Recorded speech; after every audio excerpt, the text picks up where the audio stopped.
Hi అండి, welcome to my channel. ఈరోజు మన వీడియోలో హోటల్లో చేసేటువంటి క్రిస్పీ దోశ, మెత్తటి ఇడ్లీలు, క్రిస్పీ గారె, చట్నీ, సాంబార్ రెసిపీని చూద్దాము. చాలా మంచి బ్రేక్ఫాస్ట్ కాంబో అండి. ఇక లేట్ చేయకుండా రెసిపీస్ని ఎలా తయారు చేసుకోవాలో చూసేద్దాము. ముందుగా ఇడ్లీ దోశని ప్రిపేర్ చేసుకుందాము. దానికోసం అని గిన్నెలో 2 కప్పుల వరకు రేషన్ బియ్యాన్ని కానీ ఇడ్లీ బియ్యాన్ని కానీ తీసుకోవాలి. హోటల్ స్టైల్ అన్నాం కదండి, ఇడ్లీని దోశని ఒకే పిండితో ప్రిపేర్ చేసుకుంటారు.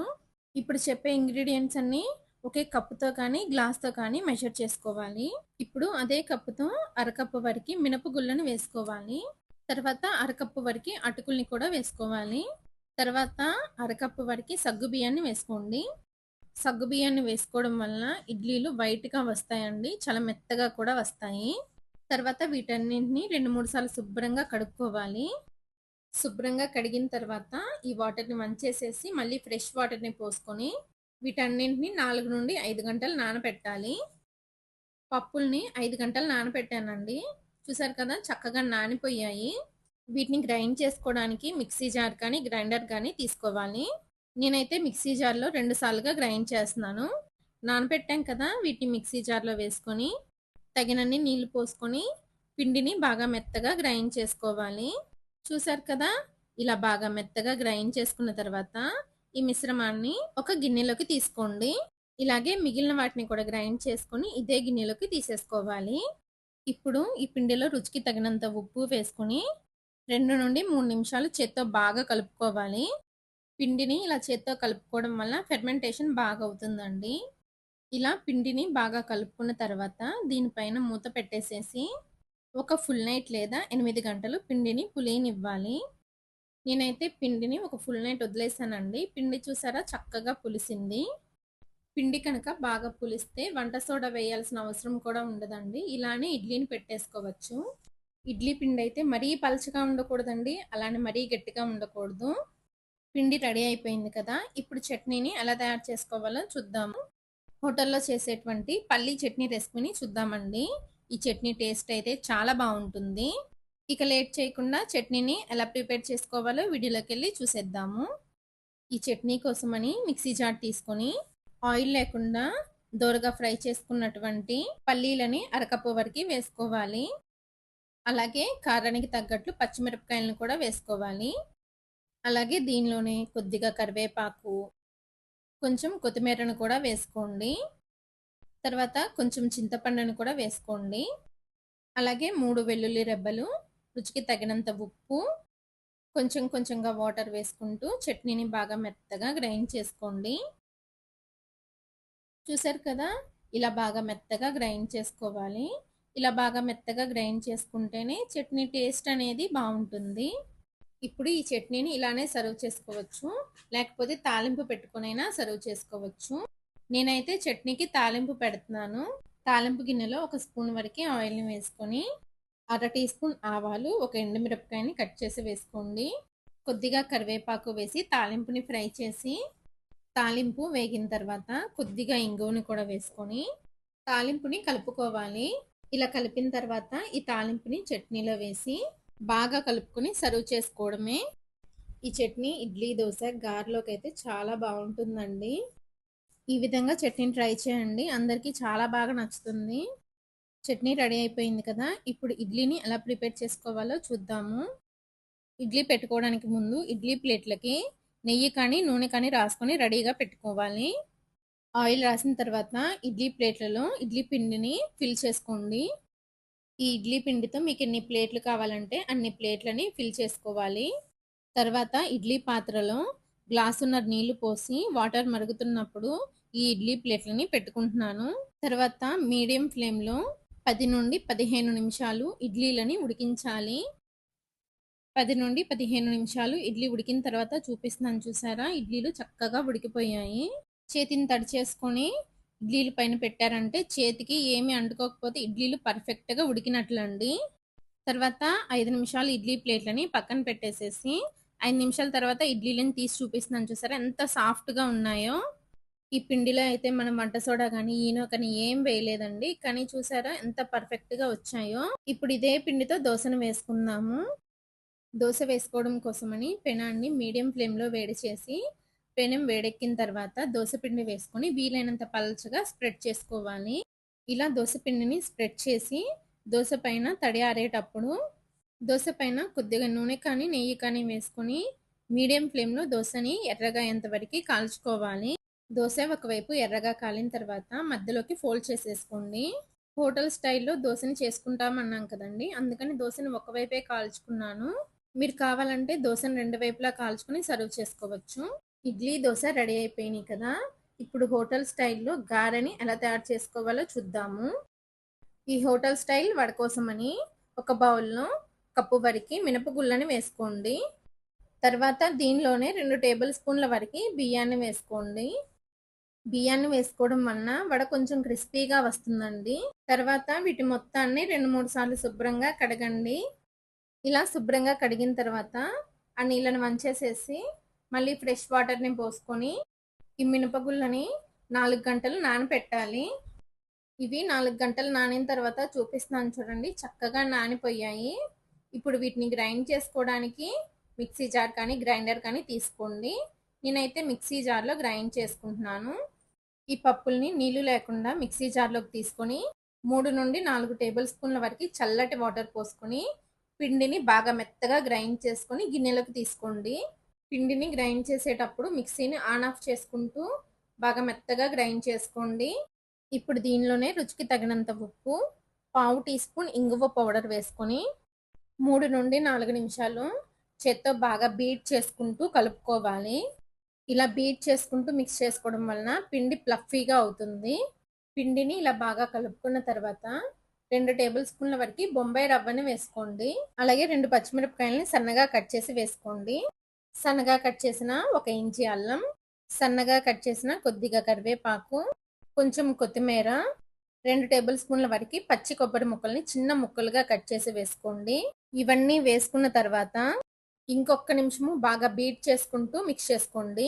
ఇలా చేయడం వలన బొంబాయి రవ్వ వేసాం కదా, అది కూడా బాగా మిక్స్ అవుతుందండి. పిండిని గ్రైండ్ చేసేటప్పుడు నీళ్ళని ఎక్కువగా యాడ్ చేయకండి. ఎక్కువ యాడ్ చేశారంటే గారి రాదండి. అందుకని 3-4 స్పూన్ల వరకు కోల్డ్ వాటర్ని వేసుకొని మిక్సీని ఆన్ ఆఫ్ చేస్తూ పిండిని బాగా మెత్తగా గ్రైండ్ చేసుకోండి. ఇలా బాగా మిక్స్ చేసుకున్న తర్వాత 1/2 teaspoon pepper powder, 1/2 teaspoon జీలకర్ర వేసుకొని ఒకసారి కలుపుకోండి. మనకి గారి పిండి అయితే రెడీ అయిపోయిందండి. చూసారు కదా, పిండి ఈ కన్సిస్టెన్సీలో ఉండాలి. మనకి గారెలు వేసుకోవడానికి పిండి రెడీ అయిపోయింది. ఇప్పుడు గారెల్ని ఎలా వేసుకోవాలో చూద్దాము. ఒక గిన్నెలో కొద్దిగా నీళ్లు తీసుకొని చేతిని తడి చేసుకొని ఒక అంచు నుండి పిండిని కొద్దిగా తీసుకొని దాన్ని గారె షేప్లో చేసుకొని మధ్యలో ఒక చిన్న హోల్ పెట్టి గారెను వేసేసుకోవడమేనండి. చూసారు కదా, మనం హోటల్ స్టైల్లో చేస్తున్నాం కదా, అందుకని ఇలా వేస్తున్నాను గారెని. ఇప్పుడు గారెల్ని ఫ్రై చేసుకోవడానికి బండిలో ఆయిల్ తీసుకొని ఆయిల్ని మీడియంగా వేడి చేసుకోండి. మరి ఎక్కువగా వేడి చేసుకోకండి, గారె మాడిపోతుంది. ఇందాక చూపించాను కదా, ఈ విధంగా గారెల్ని వేసేసుకోవాలి. పిండిని వేసిన వెంటనే గారెని తిప్పేసేయకండి. కొద్దిగా లైట్గా కాలిన తర్వాత రెండో వైపుకి తిప్పండి. గారెల్ని పూర్తిగా కాలనివ్వకండి. ఇలా కొద్దిగా కలర్ మారడం స్టార్ట్ అయిన తర్వాత వీటిని ప్లేట్లోకి తీసేసుకోండి. చూసారు కదా, ఇలా కొంచెం కలర్ వచ్చిన తర్వాత తీసేసుకోవడమే. ఇదే విధంగా మిగిలిన పిండితో గారెల్ని వేసేసుకోవాలి. ఏంటి గారెలు పూర్తిగా కాలకుండా తీసేస్తుంది అని అనుకోకండి. వీటిని మళ్ళీ ఇంకొకసారి ఫ్రై చేద్దాము. హోటల్స్లో ఇలానే 2 సార్లుగా ఫ్రై చేస్తారండి.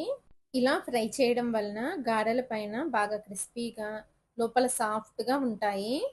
చూసారు కదా, గారెలన్నీ ఒకసారి ఇలా ఫ్రై చేసుకున్న తర్వాత ఇప్పుడు ఫ్లేమ్ని హైలో పెట్టి ఈ గారెల్ని వేసుకొని మంచి కలర్ వచ్చే వరకు ఫ్రై చేసుకోవాలి. చూసారు కదా, ఇలా మంచి కలర్ వచ్చే వరకు గారెల్ని ఫ్రై చేసుకున్న తర్వాత ప్లేట్లోకి తీసేసుకోండి. ఇదే విధంగా మిగిలిన గారెల్ని కూడా ఫ్రై చేసుకోండి. మనకి హోటల్ స్టైల్లో క్రిస్పీగా కరకరలాడే గారెలు అయితే రెడీ అయిపోయినాయి.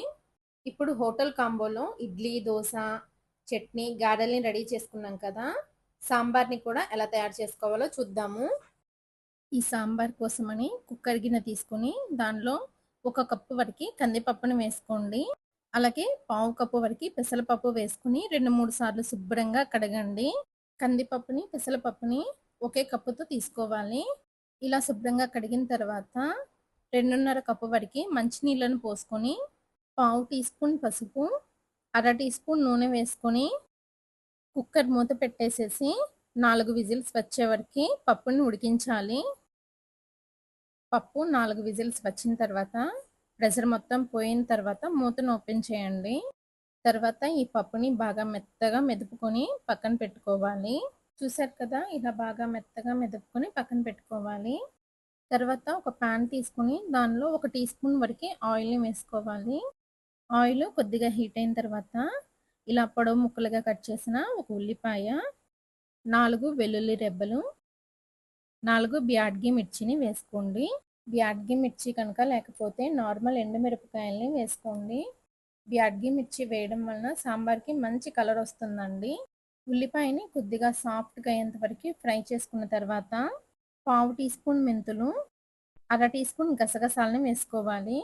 మెంతులు పావు టీ స్పూన్ సరిపోతాయండి, ఎక్కువ వేసుకోకండి, సాంబార్ చేదుగా ఉంటుంది. తర్వాత మెంతుల్ని గసగసాలని 1 నిమిషం వరకు లో ఫ్లేమ్లో ఫ్రై చేసుకొని స్టవ్ ఆఫ్ చేసేసి ఇవి కొంచెం చల్లారిన తర్వాత మిక్సీ జార్లోకి తీసుకోండి. తర్వాత దీనిలో అరకప్పు వరకు పచ్చి కొబ్బరి ముక్కల్ని వేసుకోండి. అలాగే 1.5 టేబుల్ స్పూన్ల వరకు సాంబార్ పౌడర్ని వేసుకోండి. అలాగే చిన్న నిమ్మకాయ సైజ్ అంత చింతపండుని నీళ్ళలో నానబెట్టి చింతపండుని నీళ్ళతో సహా మిక్సీ జార్లో వేసుకోండి. అలాగే పావు టీ స్పూన్ పసుపు వేసుకొని దీన్ని మొత్తాన్ని బాగా మెత్తగా గ్రైండ్ చేసుకోండి. చూసారు కదా, ఇలా బాగా మెత్తగా గ్రైండ్ చేసుకున్న తర్వాత దీన్ని పక్కన పెట్టుకోండి. తర్వాత ఒక పెద్ద గిన్నె తీసుకుని దానిలో 3 టేబుల్ స్పూన్ల వరకు ఆయిల్ని వేసుకోండి. తర్వాత దీనిలో అర టీ స్పూన్ ఆవాలు, అర టీ స్పూన్ జీలకర్ర, 3 ఎండుమిరపకాయలు, మీడియం సైజులో ఉన్నటువంటి 2 ఉల్లిపాయల్ని ఇలా పొడవు ముక్కలుగా కట్ చేసి వేసుకోవాలి. అలాగే కొద్దిగా కరివేపాకు కూడా వేసుకొని ఉల్లిపాయ సాఫ్ట్గా అయ్యేంత వరకు ఫ్రై చేసుకోవాలి. ఉల్లిపాయ సాఫ్ట్గా అయిన తర్వాత మీడియం సైజులో ఉన్న 2 టమాటాలని చిన్న ముక్కలుగా కట్ చేసి వేసుకోవాలి. అలాగే రుచికి తగినంత ఉప్పు వేసుకొని టమాటో కూడా సాఫ్ట్గా అయ్యేంత వరకు ఫ్రై చేసుకోవాలి. ఒక 4-5 నిమిషాల తర్వాత టమాటా సాఫ్ట్గా అవుతుందండి. అప్పుడు గ్రైండ్ చేసుకున్నటువంటి మసాలా పేస్ట్ని వేసుకోవాలి. తర్వాత అదే మిక్సీ జార్లో అరకప్పు నీళ్లు పోసుకొని ఆ నీళ్ళను కూడా గిన్నెలో పోసేసుకోండి. తర్వాత మసాలాని కలుపుకుంటూ ఒక 2-3 నిమిషాలు ఉడికించుకోవాలి. మసాలాని 2-3 నిమిషాలు ఉడికించుకున్న తర్వాత ముందుగా ఉడికించి పెట్టాం కదండి పప్పు, ఆ పప్పును కూడా వేసేసుకోవాలి. ఇలా పప్పు మొత్తాన్ని వేసేసుకున్న తర్వాత ఈ కుక్కర్ గిన్నెలోనే 1 గ్లాస్ వరకు నీళ్ళని పోసుకొని ఒకసారి కలిపి ఆ నీళ్ళని కూడా దీనిలో పోసేసుకుంటున్నాను. తర్వాత దీన్ని మొత్తాన్ని ఒకసారి బాగా కలుపుకోండి. ఇలా బాగా కలుపుకున్న తర్వాత దీనిలో ఇంకొక 2.5 గ్లాస్ వరకు నీళ్ళని పోసుకుంటున్నాను. మీరు కన్సిస్టెన్సీని చూసి నీళ్ళని అడ్జస్ట్ చేసుకోండి. మీకు సాంబార్ పలచగా కావాలా, కొంచెం గట్టిగా కావాలా అనేది చూసుకొని నీళ్ళు పోసుకోండి.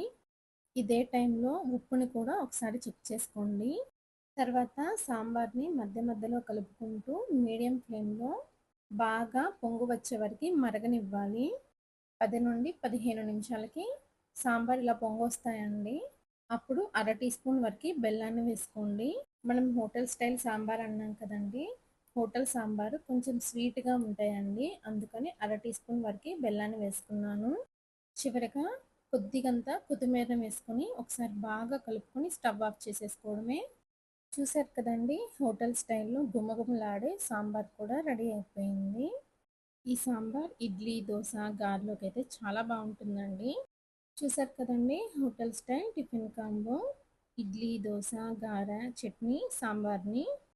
ఇదే విధంగా మన ఛానల్లో చాలా రకాల బ్రేక్ఫాస్ట్ రెసిపీస్ ఉన్నాయండి. ఇడ్లీ, దోశ, సాంబార్, చట్నీ రెసిపీస్ చాలానే ఉన్నాయి. వీలైతే వాటిని కూడా చూడండి.